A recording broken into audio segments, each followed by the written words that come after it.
ఒక సినిమాలోని ఒక సీన్ పండాలంటే డైరెక్షన్, రైటింగ్, పెర్ఫార్మన్స్ ఉంటే సరిపోదు. ఆ సీన్‌లో ఉండే ఎమోషన్ పండాలంటే మ్యూజిక్ కూడా చాలా, చాలా, చాలా ఇంపార్టెంట్. మ్యూజిక్ బాగోకపోవడం వల్ల మిస్‌ఫైర్ అయిన మూవీసు ఉన్నాయి. కేవలం మ్యూజిక్ వల్లే దుమ్ము దులిపేసిన మూవీస్ కూడా ఉన్నాయి. ఇప్పుడు మ్యాటర్ ఏంటంటే మ్యూజిక్ లేకపోతే ఈ సినిమాలు జుజుబి అంతే అన్నట్టుగా ఉండే మూవీస్ గురించి ఈ వీడియోలో మనం మాట్లాడుకుందాం. లిస్ట్ మొత్తం చూసి మిమ్మల్ని బాగా ఇంప్రెస్ చేసిన బీజీఎం ఏంటో కింద కామెంట్స్‌లో చెప్పండి. ఈ వీడియోకి కేవలం 3,000 లైక్స్ టార్గెట్ మాత్రమే ఇస్తున్నాను. కొంచెం పూర్తి చేసేయండి. ఏం లేదు, లైక్స్ ఇస్తే మాకు కూడా ఇంకా ఎక్కువ వీడియోస్ చేయడానికి కొంచెం మోటివేషన్ ఉంటుందన్నమాట. అలాగే కొత్త వాళ్ళు కాస్త సబ్స్క్రైబ్ చేసుకొని సపోర్ట్ చేస్తారని చెప్పి ఆశిస్తున్నాం. ఇంక లాగెందుకులే గాని వాయిస్ లెట్ మామ ఇంక మొదలు పెడదామా? Audio Jungle. హాయ్, హలో, నమస్తే and welcome to news 3 people. Number 5 Bimbisara. ఈ మూవీకి లాస్ట్ మినిట్‌లో కీరవాణి గారిని బ్యాక్‌గ్రౌండ్ స్కోర్ కోసం కాస్ట్ చేసుకున్నారు. మూవీ టీమ్ తీసుకున్న బ్రిలియంట్ డెసిషన్ అదే. కీరవాణి గారి బ్యాక్‌గ్రౌండ్ స్కోర్ ఈ మూవీకి ఎంత హెల్ప్ అయ్యిందంటే మూవీలో ఉండే కొన్ని ఇంపార్టెంట్ మైనస్‌లని కూడా జనం మర్చిపోయారు. ఇన్‌ఫాక్ట్ మూవీలో ఎమోషన్ అంత బాగా వర్కౌట్ అయ్యిందంటే దానికి కారణం కీరవాణి గారే.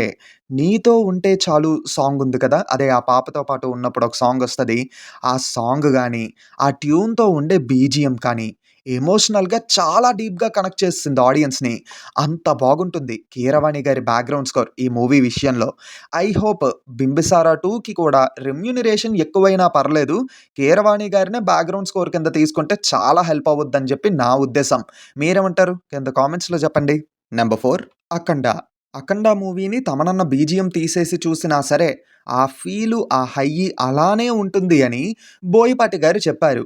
ఎంతైనా ఆయన సినిమా, ఆయన డైరెక్టర్ కాబట్టి, ఆయనకి క్రెడిట్స్ ఇవ్వకుండా మ్యూజిక్ డైరెక్టర్‌కే టోటల్ క్రెడిట్స్ ఇచ్చేస్తే, ఆయన మాత్రం ఫీల్ అవ్వరా చెప్పండి?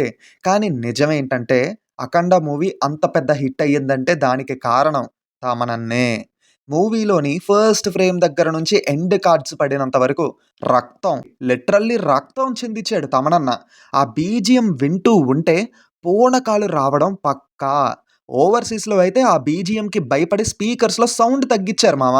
మీకు గుర్తుందో లేదో అప్పుడు ఇదే పెద్ద హాట్ టాపిక్ అయ్యింది.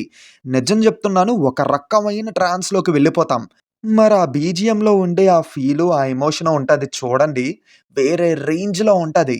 మేజర్‌గా ఇంటర్వెల్ సీన్ దగ్గర 'అఖండ' క్యారెక్టర్ ఎంట్రీ ఇచ్చిన దగ్గర నుంచి అయితే మామూలుగా ఉండదు. ఆ ఇంటర్వెల్ సీను, క్లైమాక్స్‌లో 'లార్డ్ శివ' రిఫరెన్స్ ఇచ్చినప్పుడైతే పిచ్చెక్కిపోతారు ఆ బీజీఎం వినేటప్పుడు. ఒకవేళ ఈ మూవీకి తమనన్న బీజీఎం ఇవ్వకుండా వేరెవరైనా బీజీఎం ఇచ్చుండుంటే హిట్ అయ్యుండేదేమో కానీ ఇంత పెద్ద హిట్ అయ్యుండేది కాదు. ఆ తర్వాత 'అఖండ 2'కి మ్యూజిక్ డైరెక్టర్‌ని మారుస్తున్నారని చెప్పి ఒక న్యూస్ అయితే వచ్చింది.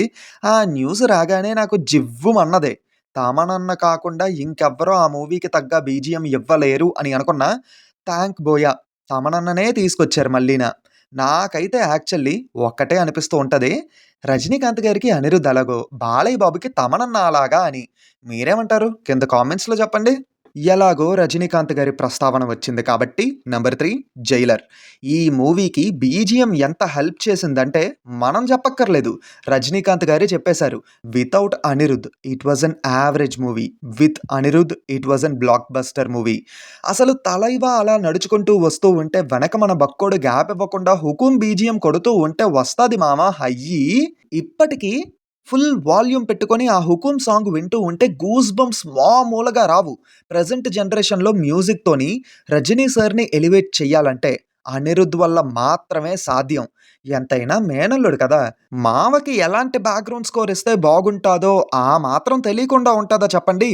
'జైలర్' 'రజనీకాంత్' గారి ఏజ్‌కి తగ్గ పర్ఫెక్ట్ యాక్షన్ బొమ్మ. కానీ అనిరుద్ బీజీఎం వల్ల అది ఎక్స్‌ట్రార్డినరీ బొమ్మ అయ్యింది. Number 2 'Devara'. Let's thank junior NTR గారి fans a lot, a lot, a lot, a lot. వాళ్ళు అంత రిక్వెస్ట్ చెయ్యడం వల్ల, ట్విట్టర్‌లో ఒక ట్రెండ్ చెయ్యడం వల్ల కొరటాల గారు అనిరుద్ గారిని ఈ మూవీకి మ్యూజిక్ డైరెక్టర్‌గా కాస్ట్ చేసుకున్నారు. లేకపోతే 'దేవరా'కి చాలా పెద్ద నష్టం జరిగుండేది. ఇంకా సింపుల్‌గా చెప్పాలంటే ఈ 'డ్రాగన్ టెంప్లెట్' ఐడియా ఉంది గదా! ఇది 'దేవరా' మూవీ పొజిషన్. కేవలం ఏంటి కేవలం జూనియర్ ఎన్టీఆర్ గారు ఆయన పర్ఫార్మెన్స్‌తో, అనిరుద్ గారు ఆయన మ్యూజిక్‌తో ఈ మూవీని నిలబెట్టి హిట్ కాదు బ్లాక్ బస్టర్ అయ్యేలా చేశారు. వీళ్ళిద్దరూ కానీ లేకపోతే ఎప్పుడో ఈ సినిమాని పాడికట్టి పాతి పెట్టేసేవారు. ఇంట్రడక్షన్ సీన్ దగ్గర నుంచి మొదలు 'భైరా' థీమ్ మ్యూజిక్ గాని, కంటైనర్ సీన్ గాని, ఇంటర్వెల్, క్లైమాక్స్‌లో అయితే బీజీఎం మ్యాడ్ అంతే. ఇంకా ఎన్టీఆర్ గారి ఫాన్స్ లైఫ్ టైమ్ సెలబ్రేట్ చేసుకునే ఆల్బమ్‌నిచ్చారు. మ్యారేజ్ దగ్గర 'దేవర తాండవం' ఏ రేంజ్‌లో క్లిక్ అయ్యిందో మీకు తెలుసు కదా! మళ్ళీ చెప్తున్నాను. అనిరుద్ అండ్ ఎన్టీఆర్ లేకపోతే పక్కా ఈ సినిమాకి పాడి కట్టేసేవారు మామ. నన్ను తిట్టుకున్నా పర్లేదు. ఇది మాత్రం నిజం. ఫైనల్లీ నంబర్ 1 'సరిపోదా శనివారం'. చాలా simple story line, strong characters and performance ఉన్న మూవీ. మహా అయితే ఏదో అలా ఆడుండేదేమో. కానీ 'జేక్స్ బేజాయ్' గారి బ్యాక్‌గ్రౌండ్ స్కోర్ నిలబెట్టింది మామ ఈ మూవీని. అలా ఇలా కాదు. ఈ ఇయర్ 2024లోని బెస్ట్ మ్యూజిక్ ఉన్న మూవీస్ ఏంటి అంటే నాకు వెంటనే 2 మూవీస్ స్ట్రైక్ అవుతాయి. అందులో ఒకటి 'సరిపోదా శనివారం'. ఇంకొకటి ఇందాకలే కదా డిస్కస్ చేసుకున్న మూవీ గురించి. ఈవెన్ మలయాళంలోని 'కింగ్ ఆఫ్ కోతా' లాంటి మూవీ కూడా నాకు డీసెంట్ అనిపించిందంటే దానికి కారణం 'జేక్స్ బెజాయ్' గారు ఇచ్చినటువంటి ఆ బ్యాక్‌గ్రౌండ్ స్కోరే. ఫ్లాప్ అయిన ఆ మూవీ కూడా నాకు డీసెంట్ అనిపించడానికి కారణం ఆయనే. అలా ఈ మూవీకి 'జేక్స్ బెజాయ్' గారు మ్యూజిక్ డైరెక్టర్ అని అనగానే నాకైతే మొదటగా 'కింగ్ ఆఫ్ కొత్త' బీజీఎమే గుర్తొచ్చింది. అందులో కొంచెం ఉన్నా సరే చాలు పిచ్చెక్కిపోతారు అని అనుకున్నా, అంతకు మించి ఉండేలా బీజీఎంనిచ్చారు. ఇప్పుడు కూడా మన టీఎఫ్ఐ యువత ట్విట్టర్‌లోని ఎడిట్స్ చేస్తూ ఉంటారు కదా! ఆ ఎడిట్స్‌లోని ఈ మూవీ బీజీఎంని పెచ్చగా యూజ్ చేసుకుంటున్నారు. ఇప్పుడే కాదు ఇంకొన్నేళ్ల వరకు గుర్తుండిపోయేలా వాడేసుకుంటారు ఆ బీజీఎంని. యాక్షన్ బ్లాక్ అండ్ ఎలివేషన్స్ దగ్గరైతే పూనకాలు తెప్పించేసారనుకోండి. ఏం లేదు డైరెక్ట్‌గా పూనకాలే. అదిదా విషయం. బీజీఎం మేజర్ హైలైట్ అవ్వడం వల్ల బ్లాక్ బస్టర్ అయిన మూవీస్ అయితే ఇవి. లిస్ట్‌లో యాక్చువల్లీ 'లియో', 'బీస్ట్', 'మాస్టర్' ఇలా మూవీస్ అన్నిటిని యాడ్ చేయొచ్చు. ఎందుకంటే ఇలా లిస్ట్ పెంచుకుంటూ పోతే సగం పైన మూవీస్ అనిరుద్ గారి బీజీఎంతో ఉన్న సినిమాలే ఉంటాయి. అందుకే ఇక్కడితో ఆపేసాను ఆయన మూవీస్‌ని. నాకు దొరికిన లిస్ట్ అయితే ఇది. మీ లిస్ట్ ఏంటో కింద కామెంట్స్‌లో తప్పకుండా చెప్పండి.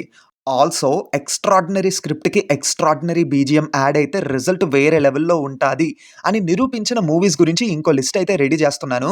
చెప్పినట్టుగానే 3,000 లైక్స్ టార్గెట్‌ని పూర్తి చేసేస్తే వెంటనే కాంటెంట్‌ని రెడీ చేసి వీడియోని మీ ముందుకు తీసుకొనొచ్చేస్తా. సో, ఫైనల్లీ ఇంతవరకు వీడియో చూసారంటే ఎంతో కొంతైనా నచ్చుంటది కదా! సో, డెఫినెట్‌లీ వీడియోని లైక్ చేసి మీ ఫ్రెండ్స్ అండ్ ఫ్యామిలీ మెంబర్స్‌కి షేర్ చేసి మా ఛానెల్‌ని సబ్స్క్రైబ్ చేసుకుంటారని కోరుకుంటున్నాం. మళ్ళీ కొత్త వీడియోతో మీ ముందుకి ఖచ్చితంగా వస్తాను. Until then take care and bye by.